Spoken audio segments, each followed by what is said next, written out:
আচ্ছা, আমি যদি আপনাকে জিজ্ঞেস করি একবিংশ শতাব্দীর বা গত 100 বছরের সবচেয়ে সফল ব্যবসায়ীর নাম কি, আপনার উত্তর কি হবে?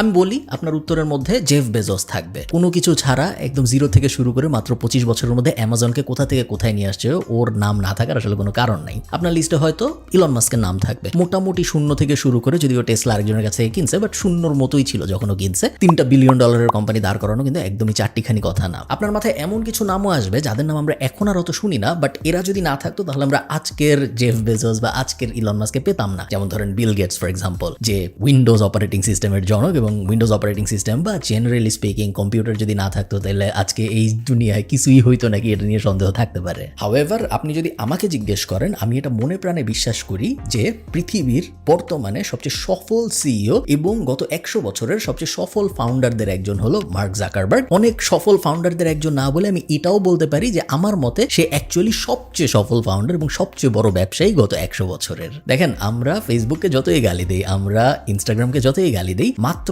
40 বছর বয়সে মার্ক জাকারবার্গ যা করে দেখিয়েছে তার কেউ কখনো করতে পারে নাই, ভবিষ্যতে আর কেউ কখনো করতে পারবে বলে মনে হয় না। আপনি ভাবতে পারেন যে না, ইলন মাস্ক তো আরো বড় কোম্পানি দাঁড় করাচ্ছে, ইলন মাস্ক তো আরো বড় বড় কোম্পানি কিনতেছে, সত্যি। বাট আপনার এইটাও ফ্যাক্টর ইন করতে হবে যে ইলন মাস্ক কিন্তু জাকারবার্গের থেকে 20 বছরের বড়। সো 20 বছরের একটা হেড স্টার্ট পাইছে। ইলন মাস্ক যখন ওর ফার্স্ট কোম্পানি শুরু করছে তখন জাকারবার্গ শিশু। ইলন মাস্ক যখন যে এক্স মাফিয়া, পেপাল মাফিয়ার সাথে জোরে টোরে পেপাল বিক্রি করে দিল, x.com বানাইলো, ওই সময় কিন্তু জাকারবার্গ ব্যবসার বউ বুঝে না। সো ওই 20 বছরের অ্যাডভান্টেজটা আপনার মার্ক জাকারবার্গকে দিতে হবে। কেন আমি জাকারবার্গকে পৃথিবীর সেরা বিজনেসম্যান ভাবি, এইটা বুঝতে আমাদের ফেসবুকের একদম শুরুর দিকে যেতে হবে। আপনারা সবাই শুরুর কাহিনী জানেন। জাকারবার্গ হার্ভার্ডে পড়তো। হার্ভার্ডের বন্ধু বান্ধব যে ক্লাসমেটের ছিল সবাইকে কানেক্ট করার জন্য একটা জিনিস বানাইতে চায়, যেটার নাম দেয় দি ফেসবুক। এই আইডিয়া জাকারবার্গ কিভাবে পাইলো? ঠিক এই দি ফেসবুক শুরু করার আগে আরেকটা ওয়েবসাইট ছিল, যে ওয়েবসাইটটার নাম ছিল ফেসম্যাশ। ফেসম্যাশও হার্ভার্ডের মানুষজনকে টার্গেট করে বানানো হয়েছিল, এবং ফেসম্যাশের উদ্দেশ্য ছিল আপনি আপনার ক্লাসমেটদের রেট করতে পারবেন। যদিও বলা হয়তো যে আপনি ছেলেদেরও রেট করতে পারবেন, মেয়েদেরও রেট করতে পারবেন, বাট অনেক সময় একটা প্ল্যাটফর্ম একভাবে দাঁড়ায়, বাট তারপর মানুষ এটাকে ইউজ করে অন্যভাবে। সো যদিও প্ল্যাটফর্ম ছিল সবাই সবাইকে রেট করতে পারবে, বাট ফেসম্যাশ মূলত হয়ে যায় মেয়েদের রেট করার জন্য। আপনি কাকে স্ম্যাশ করবেন, কাকে আপনার কত হট লাগে, এই ধরনের জিনিসপত্রের জন্যই মূলত ফেসম্যাশ ইউজ হইতো। তো ফেসম্যাশ বন্ধ করে দিত ইভেন্চুয়ালি, কারণ এরকম জিনিস তো একটা ইউনিভার্সিটির ক্যাম্পাসে চলতে পারে না। হাউএভার, ফেসম্যাশের সফলতা জাকারবার্গকে এই জিনিসটা বোঝায় যে হ্যাঁ, মানুষ নিজেদের যেসব পরিচিত মানুষজন আছে এদেরকে অনলাইনে একটা ভার্চুয়াল জগতে দেখতে পছন্দ করে। এই আইডিয়া থেকেই দি facebook.com এর জন্ম হয়, যেখানে সবাই নিজেদের বন্ধু বান্ধবদের, নিজেদের ক্লাসমেটদের, নিজেদের পরিচিত মানুষজনদের যাদের রিয়েল লাইফে দেখে তাদেরকে ভার্চুয়ালি দেখতে পারবে, তাদের সাথে ভার্চুয়ালি কানেক্ট হতে পারবে, এবং মাত্র 24 ঘন্টায় 1200 হার্ভার্ডের মানুষ রেজিস্টার করে। এক বছরের মধ্যে পেপাল মাফিয়ার পিটার থিল, যাকে বলা হয় সর্বকালের সর্বশ্রেষ্ঠ ইনভেস্টর, স্টার্টআপ ইনভেস্টরদের একজন, সে ইনভেস্ট করে $5 লাখ এই দি facebook.com এ। ইনভেস্ট করার পরে কি হয়? জাকারবার্গ বলে যে আমি এখন $5 লাখ ইনভেস্টমেন্ট পাইছি, আমি একটা জিনিস, একটা আইডিয়া পাইছি, যে আইডিয়ার উপর আমি ফোকাস করবো, আমি এখন আর হার্ভার্ডে পড়াশোনা করবো না। ও হার্ভার্ড থেকে ড্রপ আউট করে, শুধু ও না, ওর কো ফাউন্ডাররাও হার্ভার্ড থেকে ড্রপ আউট করে। ওরা সবাই মিলে একটা বাসা ভাড়া নেয়, ওই বাসা ওরা একসাথে থাকা শুরু করে এবং ওরা ফেসবুক বানানো শুরু করে। এর পরের কাহিনী আপনারা সবাই জানেন, আজকে মেটা কোন জায়গায়, আজকে ফেসবুক কোন জায়গায়, এগুলো সবকিছু আপনারা জানেন। আমরা ফেসবুকের হিস্ট্রিতে আরো তো যাবো না এই ভিডিওতে। এখন কথা হইলো, দুনিয়ার অনেকেই আরো অনেক বড় বড় কোম্পানি দাঁড় করিয়েছে। দুনিয়ার অনেকে ফেসবুকের থেকেও বা মেটার থেকেও বড় কোম্পানি দাঁড় করিয়েছে, এবং আমরা যদি এখন পৃথিবীর টপ লিস্টেড কোম্পানির দিকে তাকাই, ফেসবুক ছাড়াও তো আরো বড় বড় কোম্পানি আছে ওই লিস্টের ভিতরে। জাকারবার্গ কেন স্পেশাল? জাকারবার্গ কেন স্পেশাল এটা বোঝার জন্য কয়েকটা কাহিনী আপনাদের বুঝতে হবে।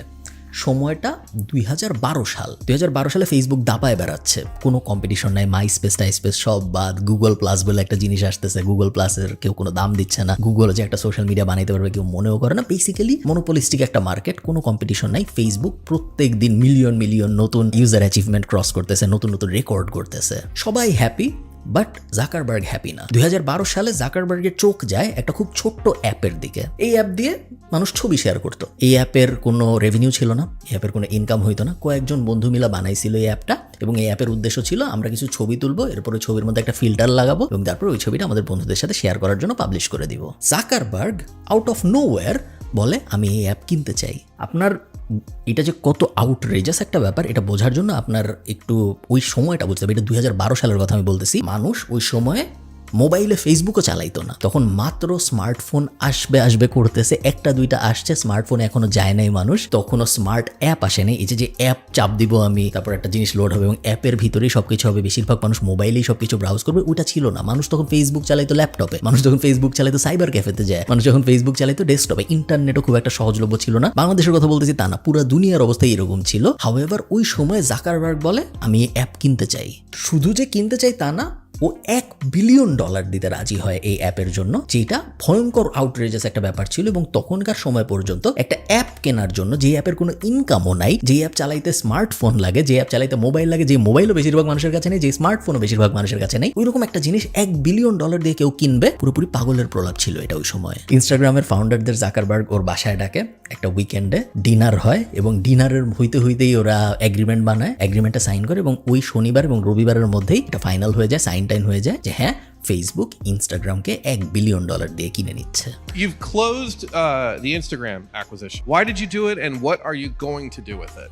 They're this super talented group of engineers. They're building this amazing product. You know, you can take pictures with Instagram and you can share them to Facebook. And it's really first class, right? So sharing a picture from Instagram, it basically appears exactly the same as if you shared a photo on Facebook. So it's great. They did a really good job with that. So eventually I just brought up the idea to Kevin, hey, maybe we should just join and become one company and we can do a lot of these things really quickly.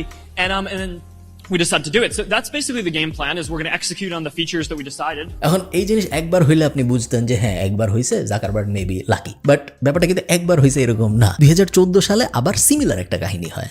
একটা app ছিল, আপনারা জানেন, যে অ্যাপটা বলতো আমরা কখনো add দিব না, আমরা কখনো ইউজারদের ডেটা ট্র্যাক করব না, আমাদের কল সবসময় এনক্রিপ্টেড থাকবে, আমাদের চ্যাট সবসময় এনক্রিপ্টেড থাকবে, এরকম একটা জিনিস ফিচার টিচার বানায় একটা অ্যাপ লঞ্চ হয়েছিল মার্কেটে। জাকারবার্গের ওই অ্যাপের দিকে চোখ পড়ে। কাহিনী আবার সিমিলার। এই অ্যাপের কোনো ইনকাম নাই, এই অ্যাপের কোনো পেইড অপশনও নাই, এই অ্যাপে কোনো অ্যাড দেখানোর অপশনও নাই। এই অ্যাপের বেসিক্যালি অ্যাপটার ডিজাইন এমনভাবে করা হয়েছে যে কখনোই মনে হয় এই অ্যাপ থেকে কোনো ইনকাম করা যাবে না। এই অ্যাপটার শুধুমাত্র একটা অ্যাডভান্টেজ ছিল যেটা ওই সময় ফেসবুকের ছিল না, সেটা হলো এই অ্যাপটা এমন মার্কেটে জনপ্রিয় ছিল যে মার্কেটগুলোয় ফেসবুক অত স্ট্রং ছিল না, স্পেশালি দুইটা মার্কেট, ইন্ডিয়া এবং ব্রাজিল। তো জাকারবার্গ ভাবে যে আমি এই অ্যাপ কিনবো। আবারও সেম ডিসকাশন, সবাই অবাক হয়েছে যে এই অ্যাপ কিনবা, এই অ্যাপের তো কোনো ইনকাম নাই, এই নাই সেই নেই, কত দিয়ে কিনবা তুমি? আগের বার জাকারবার্গ ইনস্টাগ্রাম কিনছিল $1 বিলিয়ন দিয়ে এবং তার মাত্র 2 বছর পরের ঘটনা এটা। 2 বছরে কিছুই হয়নি, ওই $1 বিলিয়ন মনে হচ্ছে লস হবে। এরকম সময় জাকারবার্গ বলে আমি $19 বিলিয়ন দিব এই অ্যাপটা কেনার জন্য, যে অ্যাপটার নাম হোয়াটসঅ্যাপ। আজকে হোয়াটসঅ্যাপের কি অবস্থা আপনারা সবাই জানেন। পৃথিবীর প্রায় প্রত্যেকটা ইন্টারনেট ইউজার উন্নত দেশের হোয়াটসঅ্যাপ ইউজ করে। এরপর জাকারবার্গ অকুলাস কিনলো ভিআর জগতে প্রবেশ করার জন্য $2 বিলিয়ন দিয়ে। এবং অনেকে কিন্তু জানে না এই ব্যাপারটা যে ফেসবুক অকুলাস বা ভিআর স্পেসে, ভার্চুয়াল রিয়েলিটি স্পেসে কত স্ট্রং। ভার্চুয়াল রিয়েলিটি ব্যাপারটা যেহেতু এখনো আসে নাই, অ্যাপল ভিআর গগলস লঞ্চ করছে বাট অত চলে নাই। ফেসবুক কিন্তু ভিআর গগল স্পেসে অনেক আগের থেকে আছে, 2015-16 সাল থেকে আছে। এবং পৃথিবীতে সবচেয়ে বেশি ভিআর গগলস বিক্রি হয় যে কোম্পানিগুলোর, তার মধ্যে ফেসবুক একদম ওপরের দিকে। ফেসবুক কিন্তু এই প্রোডাক্ট নিজে বানায় নাই, ওরা অকুলাস নামে একটা কোম্পানিকে কিনছিল এবং তারপরে ওরা এই ভিআর স্পেসের লিডার হয়ে গেছে। প্রায় গত 15 বছরে 11টা কোম্পানি কিনেছে মার্ক জাকারবার্গ এবং এই 11টা কোম্পানির মধ্যে বেশিরভাগ কোম্পানি প্রফিটেবল। বিভিন্ন জিনিসপত্র কিনতে তো সবাই পারে, হাউএভার সবাই পারে বলতে আর কি, বড়লোক কোম্পানিরা পারে। হাউএভার কোনো একটা কিছু কেনার পরে সেটাকে এত বড় করতে সবাই পারে না। ইনস্টাগ্রামকেও $1 বিলিয়ন দিয়ে কিনছিল, এখন $300 বিলিয়নের বেশি হয়ে গেছে ইনস্টাগ্রামের ভ্যালুয়েশন। হোয়াটসঅ্যাপ কিনছিল মাত্র $16 বিলিয়ন না কত দিয়ে, ওটা 450 ক্রস করে গেছে। সো কোম্পানিগুলো ও যে অবস্থায় কিনেছিল এবং কোম্পানিগুলোর এখন যে অবস্থা, আকাশ পাতাল ডিফারেন্স।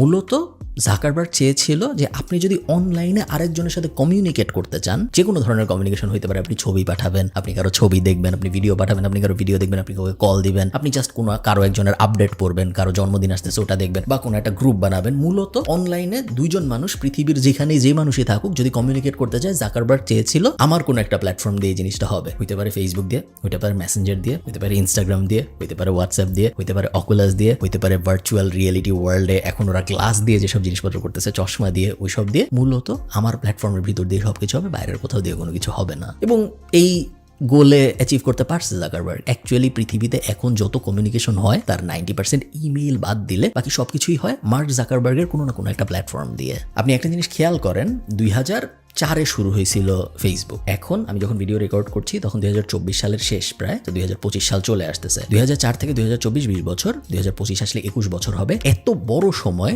একজন মানুষ সাকসেসফুলি যে ফাউন্ডার অ্যান্ড সিইও, সে একটা কোম্পানি চালাইছে, এরকম কখনো হয় নাই। বিল গেটস করে নাই, স্টিভ জবস করে নাই। স্টিভ জবস মাঝখানে 11 বছর বিতাড়িত ছিল অ্যাপল থেকে, তারপর ওকে আবার ফিরে আনা হয়েছে, বাট মেইন কথা হলো করে নাই। এমন কোনো বড় বিশাল কোম্পানির সিইও নেই যে 24 বছর ধরে 25 বছর ধরে সাকসেসফুলি একটা কোম্পানি নিজেই ফ্রন্ট লাইন করে চালায় গেছে। অনেকে কিন্তু আপনারা চিনেন, যেমন ধরেন গুগলের ফাউন্ডাররা কিন্তু গুগল ডে টু ডে অপারেশনের মধ্যে নাই। অ্যাপেলের সিইও টিম কুক, সো অ্যাপেলের মালিক যারা, তারা কিন্তু অ্যাপেল চালায় না, সবাই নিজেদের সিইও বসাইছে। মাইক্রোসফট সেম, মোটামুটি যত কোম্পানি আছে বড় বড় সবাই, যে বানাইছিল সে সরে গেছে কিছুদিন পর, এবং তারপরে সিইও বসাইছে, ম্যানেজমেন্ট বসাইছে, তারা কোম্পানি চালাচ্ছে এখন। ফেসবুক বা মেটা এমন একটা কোম্পানি যেই বাচ্চা ছেলেটা বানাইছিল সেই বাচ্চা ছেলেই এখনো চালাচ্ছে। বাচ্চা ছেলে আস্তে আস্তে বড় হয়েছে এবং কোম্পানিও আস্তে আস্তে ম্যাচিওর হয়েছে, বাট সেই চালাইছে, অন্য কেউ এসে সিইও হয়ে যায় নাই হঠাৎ করে। এবং যেই কারণেই অনেকে মনে করে যে ফেসবুক বা মেটা যে এম্পায়ার, এই এম্পায়ার কন্টিনিউয়াসলি গ্রো করতে পারছে। আপনি দেখেন এত কন্ট্রোভার্সি, এত ঝামেলা, জাকারবার্গকে নিয়ে এত মিম, ওই যে সেনেটর আইরান অ্যাডস, ওই ধরনের কথাবার্তা। Well, if so,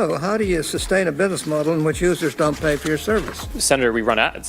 I see. ওকে আমেরিকার সংসদে নিয়ে যায়, ওকে গ্রিল করা, কত কিছু হয়েছে। হাউএভার ফেসবুকের জনপ্রিয়তা, মেটার জনপ্রিয়তা, জাকারবার্গের জনপ্রিয়তা কিন্তু কমে নাই। উল্টা জাকারবার্গ গত 2-2.5 বছরে পিআর শিফট করার কারণে এখন জাকারবার্গকে মানুষ আরো পছন্দ করে। 2-2.5 বছর আপনারা হয়তো খেয়াল করে দেখেছেন যে এখন জাকারবার্গ রেগুলারলি মিডিয়ার সামনে আসে, ও চুল টুল বড় করছে। আগে যেরকম একজন আনরিলেটেবল মানুষ ছিল, ওর সাথে রিলেট করা যেত না, এখন কিন্তু ওর ব্যাপারটা নাই। এখন একদম নর্মাল লাইকেবল একটা মানুষ হয়ে গেছে, এবং ওর যে অনেকগুলো হিডেন ট্যালেন্ট আছে, যেমন অনর্গল চাইনিজ বলতে পারে, ম্যান্ডারিন, এরকম অনেক কিছু আছে যেগুলো আসলে তো প্রকাশও করে না, কারণ ওগুলো প্রকাশ করলেও জানে যে মানুষের কাছ থেকে দূরে চলে যায়। মানুষ ভাবে যে ও কি পাগল নাকি বা ও এলিয়েন নাকি, এই কারণে এগুলা কোথাও বলে না, বাট এগুলো কিন্তু ও পারে। আবার জাকারবার্গ অনেকগুলা স্মার্ট কাজ করছে যেগুলা অন্যান্য অনেকে করে নাই বলে আমার মনে হয়। যেমন আমরা দেখেছি জো রোগান ট্রাম্পকে সাপোর্ট করছে ইলেকশনে, আমরা দেখছি ইলন মাস্ক ট্রাম্পকে সাপোর্ট করছে ইলেকশনে, আবার আমরা দেখেছি লেফট উইং মিডিয়া সিএনএন ইত্যাদি ইত্যাদি, ওরা আবার হ্যারিসকে সাপোর্ট করছে। জাকারবার্গ কাকে সাপোর্ট করছে আপনি জানেন না? এক্স্যাক্টলি, জাকারবার্গ কখনো বলে নাই যে ও কাকে সাপোর্ট করছে। ও পলিটিক্যাল কখনোই থাকার চেষ্টা করে নাই। ও কাউকে এমন কোনো মেসেজ দিতে চায় নাই যে তুমি আর আমাকে পছন্দ করো না। সবসময় নিউট্রাল থাকার চেষ্টা করছে, সবসময় দূরে থাকার চেষ্টা করছে। এই কারণেই ও 25 বছরের বেশি সময় ধরে পৃথিবীর সবচেয়ে সাকসেসফুল কোম্পানির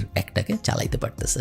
এখন জাকারবার্গের বয়স মাত্র 40 বছর, এবং সবকিছু ঠিক থাকলে, কোনো সমস্যা না হইলে হয়তো আরো 40 বছরও মেটা চালাবে। এবং জাকারবার্গ যখন ওদের কোম্পানির নাম ফেসবুক থেকে বদলায় মেটা করে ফেলছিল, তখন কিন্তু আবারও সবাই ওই সেম ব্যাপারটা করছিল। সবাই অবাক হয়ে যাচ্ছিল মেটা কেন হচ্ছে ওর নাম। এখন বোঝা যাচ্ছে আস্তে আস্তে যে না, দুনিয়া আসলে ভার্চুয়াল হয়ে যাচ্ছে, এআই চলে আসতেছে, দুনিয়া আসলে এমন একটা সময়ে এমন একটা জায়গায় চলে যাচ্ছে যেটা জাকারবার্গের ভিশন, যে মানুষ পকেট থেকে আর মোবাইলও বাইর করবে না, চশমার ভিতরে সবকিছু হবে, পকেটে জাস্ট মোবাইল থাকবে, মোবাইল থেকে চশমায় সিগন্যাল আসবে এবং চশমা দিয়ে মানুষ ইন্টারাকশন করবে। ওই দিশায় হাঁটতেছে এখন আস্তে আস্তে মেটা, এবং খুবই এক্সাইটেড থাকবো আমি দেখার জন্য। আমি শিওর আপনারাও থাকবেন যে আগামী 40 বছরে জাকারবার্গ মেটাকে কই নিয়ে যায়। অন্যান্য কোনো কোম্পানি, আপনারা যত ফেসবুক হেট করেন, আমিও হয়তো ততই ফেসবুক হেট করি। খুবই অদ্ভুত একটা প্ল্যাটফর্ম, খুবই বাজে একটা প্ল্যাটফর্ম অনেকে বলবে। হাউএভার এই জার্নিটা একটা 19 বছরের ছেলে নিজের ডর্ম রুমে বসে একটা জিনিস বানাইছে, সেটা পৃথিবীর প্রত্যেক 2 জনের একজন ইউজ করে, এবং এমন একটা সময় আসতে যাচ্ছে যেখানে পৃথিবীর প্রত্যেকেই তাদের কোনো না কোনো একটা প্রোডাক্ট ইউজ করবে। এই যে জার্নিটা যে কত ভয়ঙ্কর রকম ইন্সপায়ারিং, এটা আমি শিওর আপনারা রিয়েলাইজ করতে পারেন। এবং এই কারণেই আমার সবসময় মনে হয় যে মার্ক জাকারবার্গ দুনিয়ার greatest CEO of all time. আমি জানি না আপনাদের কি মনে হয়, আপনারা আমাকে কমেন্টে জানান আপনাদের কি আসলে মনে হয় মার্ক জাকারবার্গ। আমার সবসময় মনে হয়েছে যে মার্ক জাকারবার্গকে আমরা অত ক্রেডিট দিই না, যেটা একটা ইলন মাস্ককে দেওয়া হয়, বা যেটা ইভেন ধরেন ভার্জিনের যে মালিক বা বিল গেটস অনেকাংশে, বা এরকম অনেক বা ইভেন এশিয়ান কন্টিনেন্টে জ্যাক মাও অনেক বেশি popular. But compare to Zuckerberg যা বানাইছে যেই বয়সে, বাকিরা কিন্তু ওই রকম লেভেলের না। But just because Elon Musk প্রত্যেক সপ্তাহে টুইট করে বা হাবিজাবি নিয়ে কথা বলতেই থাকে, বা ফ্যামিলি লাইফে অনেক ঝামেলা চলে, জাকারবার্গের চলে না, এই কারণে ওকে নিয়ে কথাবার্তা অত হয় না, এই কারণে অনেক চুপচাপ থাকে, এবং এই কারণে আমার সবসময় একটু আন্ডার রেটেড সিইও মনে হয়। তাই না? আপনারা আমাকে কমেন্টে জানান আপনাদের কি মনে হয়। ভালো থাকেন সবাই, সবার সাথে আমার দেখা হবে পরের ভিডিওতে। টাটা।